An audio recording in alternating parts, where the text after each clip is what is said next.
知道你哋琴日係咪已經率先聽咗首新歌咯？係咪覺得好正啊？我爆少少料俾你哋聽，個 MV 仲正啊！係咪好似我睇咗啦？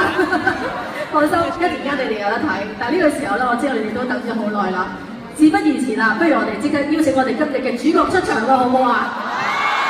如果好嘅話，大家俾多啲嘅掌聲同埋歡呼聲，我哋今日嘅主角有請張雨晨。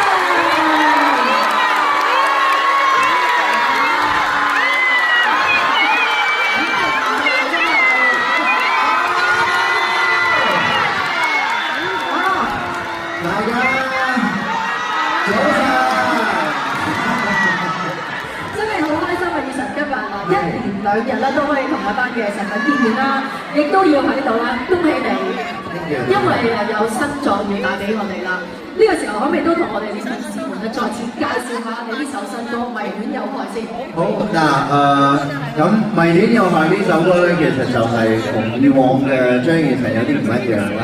呢首歌係 R&B 嘅曲風啦，同埋呢首歌係屬於甜蜜嘅，就唔係咁慘情嘅啦。所以就希望大家會中意呢隻歌啦。嗱，你啱啱提到個曲風啦，因為都係一啲時嘅歌，甜蜜風。其實呢一個風格嘅歌曲係咪你一直以嚟都係有計劃要推出嘅歌曲嚟㗎？其應該係講我仲有好多個唔同嘅故事嘅，好想同大家分享。等陣先，你講到呢個大家有咁好嘅反應，係咪講緊愛情故事啊？愛情故事暫時就冇得去分享啦。係。咁就因為其實我覺得一位歌手嚟講，佢應該係要講好多唔同嘅故事啦，有好多唔同嘅風格啦，去呈現唔同嘅嘢啦。咁只係其實由深海一直開始，其實係慢慢俾大家更加認識張雨晨係邊個啦。咁就係有啲好深情嘅嘢，跟住亦都去到有即係有跳舞㗎啦，有舞曲啦，跟住再慢慢去到可能就係冇咁緊要心情啦，唔係應該話慘情到心情，跟住而家就心情到好甜蜜。好甜，呢首真係好甜蜜嘅歌，因為我諗好多在場嘅神粉咧，其實佢哋都恨咗你出呢啲甜蜜風格嘅歌曲㗎啦。佢哋有冇一直都有可能同你有表達過話，你會唔會出㗎咁樣㗎？係咪你哋想要嗰啲啊？你冇啦，你哋都係想，係嘛？即係都係想我練大隻啲，有啲肉俾你哋睇嘅啫嘛。呢個都係其中一個要求嚟嘅，無可否認。但係今日我都已經有露咗一啲平時大家見唔到嘅嘢。嗱，你唔好講住，我想問下大家，你哋覺得雨晨今日露咗啲乜嘢先？呢啲好私隱嘅嘢啊！露腳趾算唔算 sexy？ 呢啲係真係皮鞋嚟㗎。其實咧唔仔細望到真係睇唔到你露嘅，我諗佢哋會想睇一啲係容易見到嘅露咯。就係唔想俾大家睇，所以今日透到上呢度。所以今日露住腳趾先。其實應該係話都有收到好多有啲 fans 嘅信啦，或者有時會睇到有啲留言，會好期待，即係我會唔會出翻隻R&B 嘅歌啊咁樣，所以呢次咧就回應翻俾大家，咁就整咗隻 R&B 嘅歌。OK， 係嗱，我諗大家聽到嘅時候咧，都哇冧冧豬嘅感覺啊！我想問下你啦，你錄音嘅時候諗住邊個嚟唱㗎？唔准諗，即刻答。冇係諗人喎。係啊！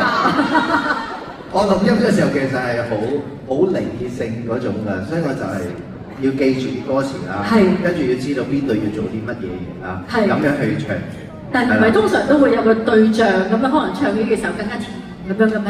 以前有試過用呢一招咯，但係唔 work 咯，越諗越嬲。咦？你呢個故事我好有興趣想聽，咩事可以令到你咁嬲咧？我真心愛。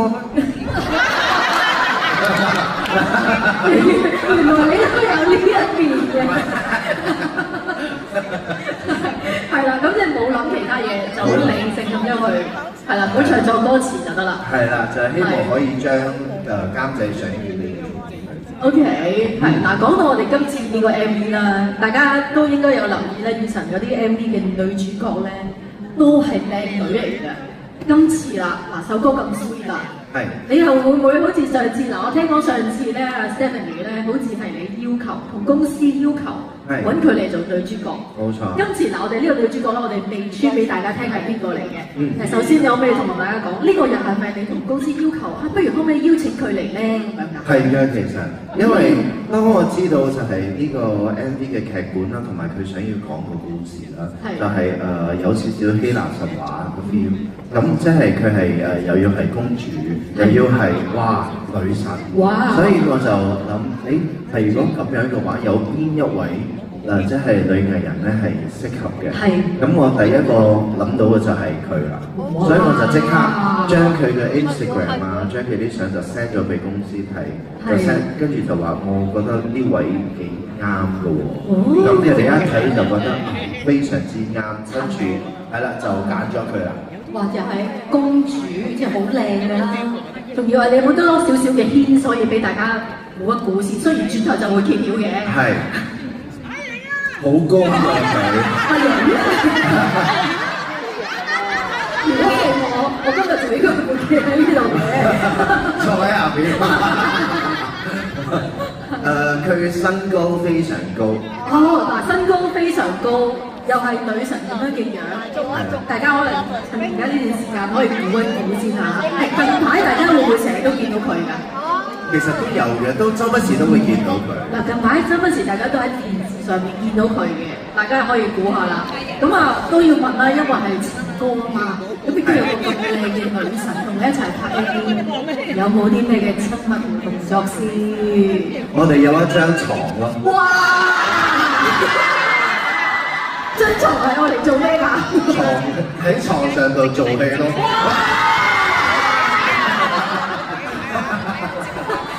大家唔好亂諗嘢啊！喺床上面都可以做好多唔同嘅嘢嘅。係啊，即係對嘴戲啊、唱歌戲啊嗰啲咁咯。對嘴戲。對嘴型啊！對嘴型。我都聽錯對嘴，即係成成。唔係嘴對嘴，係我對嘴啫。你令到大家咧真係亂諗嘢㗎。係嘛？唔好諗咁多啊！嗱，過之後咧，大家已經咧其實急不及待啦。唔知大家有冇估到？不如我哋問下大家有冇估到個女主角係邊個啊？即係根據阿陳啱啱俾嘅 hint 嗌出嚟聽啊！一定唔係我㗎，話俾你聽。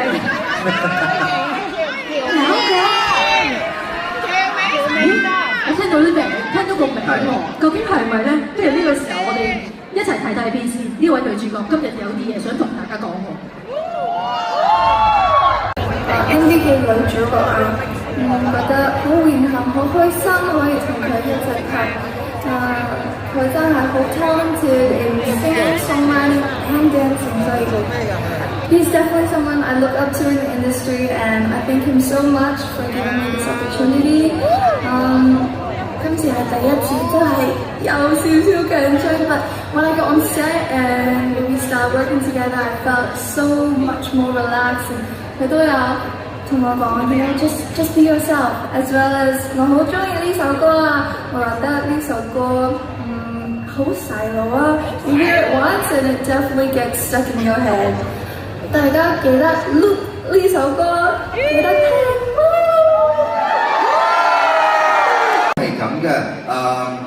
首先講咧，因為個故事啦，佢要希臘神話，咁即係要有翻少少鬼妹樣啦，我覺得就會更加符合嗰個角色嘅要求嘅。咁加上咧，因為之前同柯音女團嘅時候，我寫咗佢哋嘅主題曲啦，就係《出名 Magic On》，咁就有同佢哋一齊做過幾次。同埋又即係拍宣傳片又好，同埋一齊上節目啊，一齊練舞啊，因為我哋都係同一個練舞室，咁佢哋練完就輪到我練我嘅即係 Canto Pop 嗰個 melody 咧，公益金嘅 melody，所以其實我哋大家周不時都會見到，所以我就諗到即係呢一個劇本佢需要嘅人其實真係好似佢咯，所以我就同公司提議，就想請佢做。冇錯，的而且確。